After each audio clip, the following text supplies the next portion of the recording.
honestly, the weekend wasn't too bad. Qualifying wasn't great. I only qualified 21st. I didn't put a great lap together. Ultimately, this season, when you do that, that's the result. You know, the championship is so tight. You really get punished, and that's what happened yesterday. Unfortunately, we had a small problem in warm-up as well, which, you know, we couldn't get out in warm-up. So yeah, we're going into the races a little bit frustrated, but we're looking forward to it, and we're going to put a good show on, you know. And we need to fight our way through and do a good job today. I've never been in this position before, you know, and for sure it's difficult because it's easy for people to see when you're struggling, and yeah, you just need to try harder. Honestly, when you're struggling, you're trying as hard as you've ever tried in your whole career, you know. And when you are fast, it's easy. So yeah, it's difficult. We just need to be patient. We need to carry on working as we are, and we need to get back to what we know we can do. James Westmoreland, he's having a bit of a sad start to the season, and it's not just down to Westy. He has had a lot of mechanical issues, but we're getting the bike ready for him now, and he really needs to push on. He needs to use race 1 now to get himself a great grid position for race 2 and prove to everybody that the Kawasaki he's on and the rider himself, James Westmoreland, is a top rider. Ideally, we'd like to get both riders in the showdown. Obviously, our focus at the moment is maintaining James Ellison's terrific start to the season. And like I said before, we really need to get Westy back up there now, get some points on the board and get him riding in the top 10 consistently and pushing for podiums. Bit of a mixed bag. Disappointed that Westy, first of all, couldn't get out of Q1. Didn't find the pace he had a week before, actually, surprising. Similar settings, and obviously we've done some testing here, so we've worked on a few things overnight and just trying to get a little bit of a better feel for him out of the front end, but need him to convert that into a point scoring finish today. But James comfortably through the first 2 sessions, which is never that easy, and then into Q3. Probably felt at that stage like he had some more lap time in him. Finished 6th, second row start. But we've already seen him warm up. We've made some tweaks to the settings overnight, and he's much more comfortable and ready for the race. Converting the winning performances to every circuit he goes to is no easy thing. But yeah, I'm sure that we're all focused on him finish on the podium. I'm sure that's what he'll be out there to do.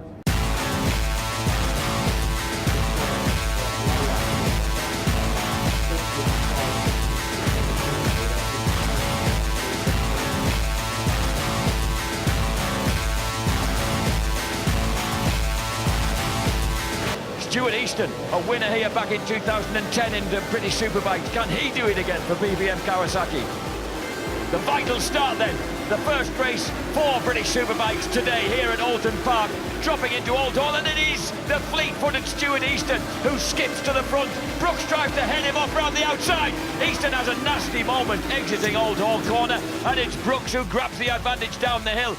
Yeah, Ellison's in that second kind of pack in about 8th now. James Ellison there with that distinctive bright green helmet with a lot of work to do on the JG Speedfit bike.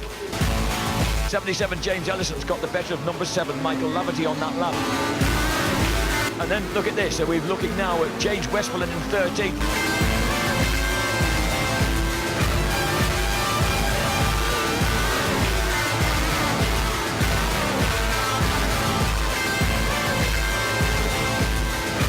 Ellison goes across the line, beg your pardon, ahead of O'Halloran.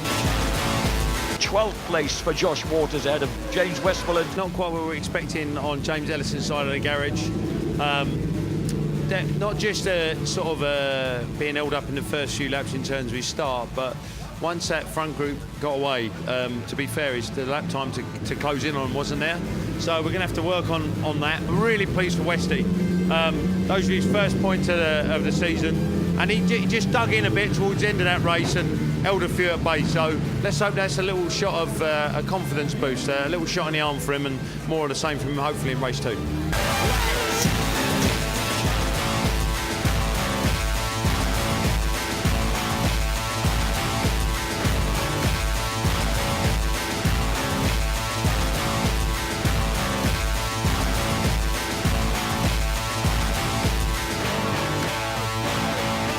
Let's hope the lights go out this time. They do. Oh, Brooks.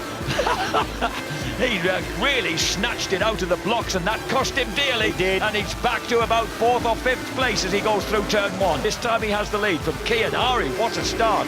Bridewell, Brooks, Shaky Burn, James Ellison. The flying quartet at the front, headed by Bridewell down.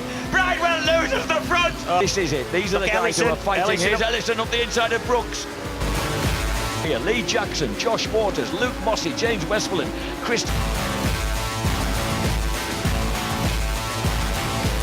Oh, and there is Shaky as smooth Has he gone wide? as you Has he like. gone wide? No, he hasn't. And he's obviously the new lap record holder.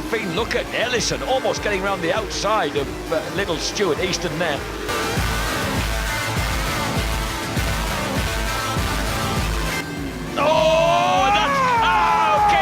He's taken them both down. He just lost the back end, dropping down into his chicane. And Keogh goes down. Well, look at this. Now we've got Stuart Easton, James Ellison and Josh Brooks in a three-way battle for supremacy. He's done that perfectly. James is looking round the outside. Ellison goes round the outside, grabs the inside line of the lead. Stuart Easton moves back across. Easton grabs the race victory. And I think Ellison got 2nd place. 9th Walker, 10th Jackson, 11th Westmoreland. Fantastic finish. Hard work today, hard work all weekend, but to get a good finish like this, it just puts it in a good position for Snetton. So unfortunately, 2 guys, Keogh and Shaky, come off, and I hope they're both okay, but still a brilliant finish for the team, so here to Snetton. Yeah, really tough race, but hopefully exciting to watch for the fans, and Stuart rode phenomenal then. You know, I was again waiting for him to do something silly. He never did. He went tight on the last corner, which I was kind of hoping he would. And I had in my mind that I was going to make a move on the outside, and there's just not enough grip. You know, I did try, tried everything I had, but full credit to him and the PBM team for getting the result. And yeah, I just want to say a big thank you to everybody that's involved with me, and big thank you to Mark Smith-Howison as well. You know, he's on his way home at the minute, so he won't watch that race yet. I'm going to text him in a minute and let him know how we got on, so hopefully he's happy.